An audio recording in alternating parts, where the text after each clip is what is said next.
the HAWE Tech Podcast. Hello, welcome to the HAWE Tech Podcast. My name is Ralph, and I work as Senior Specialist for Sales Enablement at HAWE Hydraulics.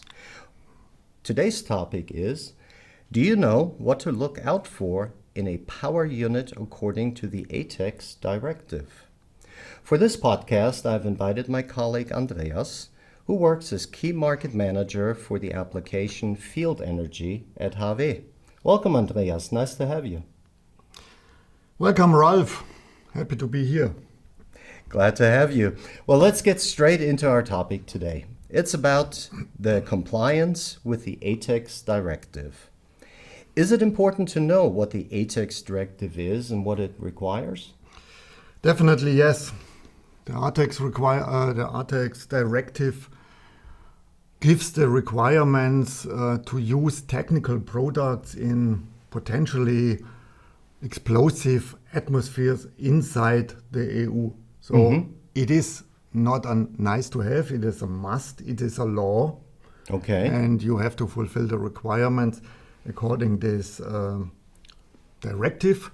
And finally, we approve that by one paper. It is named a Certificate of Conformity, where we confirm that we did everything as it should be. Okay. You mentioned law. That sounds really like you should know what you're doing, correct? Yeah, of course. As I already told, first of all, this responsibility from the legal side of view, but of course also on the product side. Yeah? So the product must confirm this law, this regulation, to fulfill and to be on the safe side for the user in this atmosphere, because no one wants that happen something and that there is a risk for the user. Okay. So it really sounds like should better be just hands off, right? If you know what to do, then you could manage it. That's it. Okay. Well, that's why we're here. So what do you need to know? You need to know that our business unit, which is engineering this power packs, we name it S-Line, S for special Sonder in German, that these guys, that they know what to do. Yeah, so the easy answer would be give them a call, write them an email, ask them, explain them what you want to have, and they will build up the product and give you an offer. Okay. You mentioned let them know what you need. So what will colleagues ask and what do they need as input in order to be able to help with a request for an ATEX unit? If you are talking about a power pack, they will definitely ask the same question they would ask if it is a standard power pack. Yeah? So this is what they need to engineer the power pack itself. But they will also ask for an ATEX classification. Okay, ATEX classification. What exactly is that? ATEX is not ATEX. Yeah? Depending on this explosive atmosphere, the requirements are less or they are higher. Yeah? And therefore, we cover that with this, or the law covers that with these classifications, give certain levels. Okay. And this is something which customer has to give us, that we are able to supply, that we are able to build up a power pack which fits to this atmosphere. Okay. You keep mentioning power packs, so that's one of the products. Let's talk about the unit, the product itself. Are there any special needs that need to be considered? Or can any unit be used for ATEX? Unfortunately not. As you may know, HAWE is really strong in power packs with oil-immersed motors. These oil-immersed motors, they do not have the ATEX certificate. Therefore, if you're asking for an ATEX power pack, it will be, in our denomination, a standard power pack, which means I have a tank and I have an external mounted norm standard motor. Okay. And why is that? More details? I already explained that we don't have this certificate for our motors, but you can buy these external standard motors, you can buy already certified. with a certain classification, with a certificate of conformity. So everything ready, and we take that motor and put it on our power pack. That's much easier, much cheaper. Okay. That's it. Is that really it, or are there other things that we need to be aware of? No, this It sounded too easy. Yeah, this would be too easy now. What we definitely need is the coupling between motor and pump. Also, that one has to be a special, I name it ATEX coupling. Yeah, also that one has a certificate of conformity, a CE sign, a certain classification. And we must take care that, for example, the upper bearing of the pump is always immersed in oil and therefore does not heat up excessively. Okay, excessively, that's just a term. What does it mean? This is correct, yeah. Also, this is shown in this regulation, in this law, and it tells the oil temperature must not exceed 70 degrees. Okay, so everything above 70 degrees Celsius, I take it, Correct?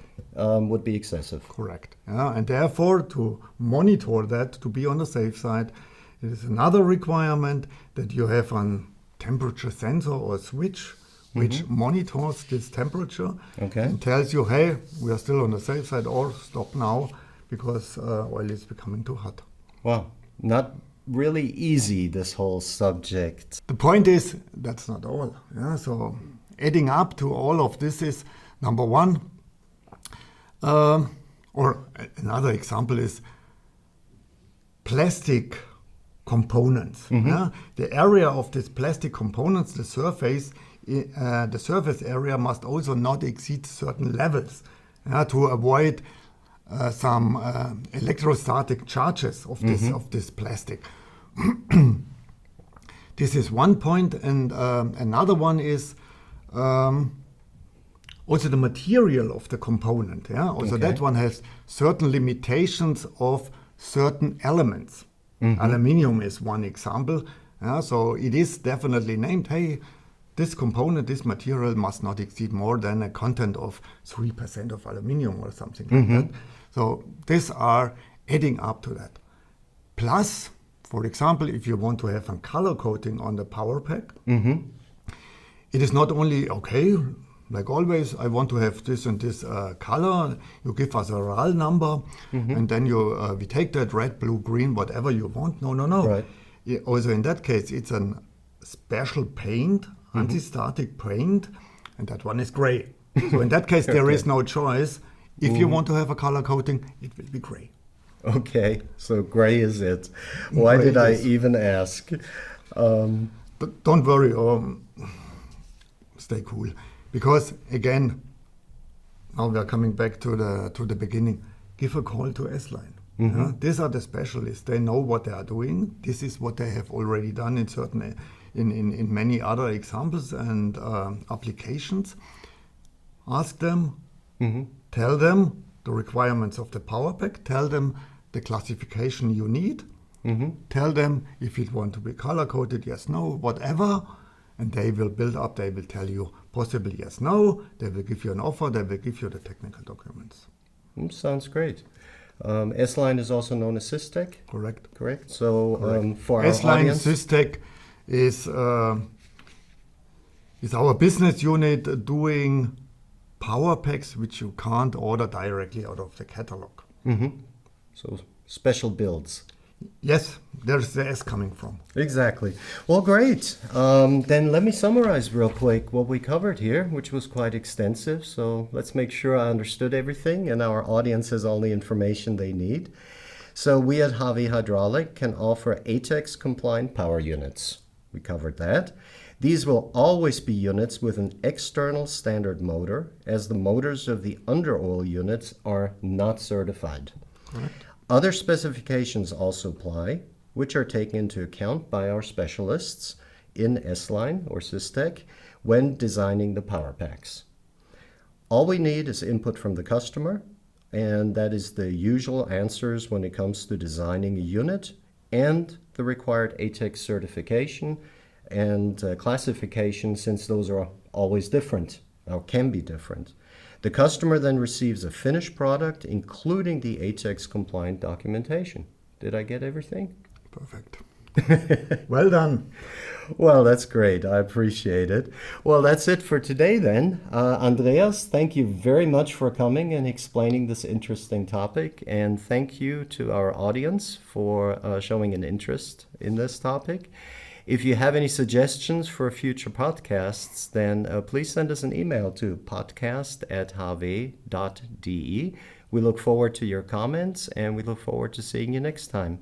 Goodbye. Thanks also from my side. I hope you enjoyed it.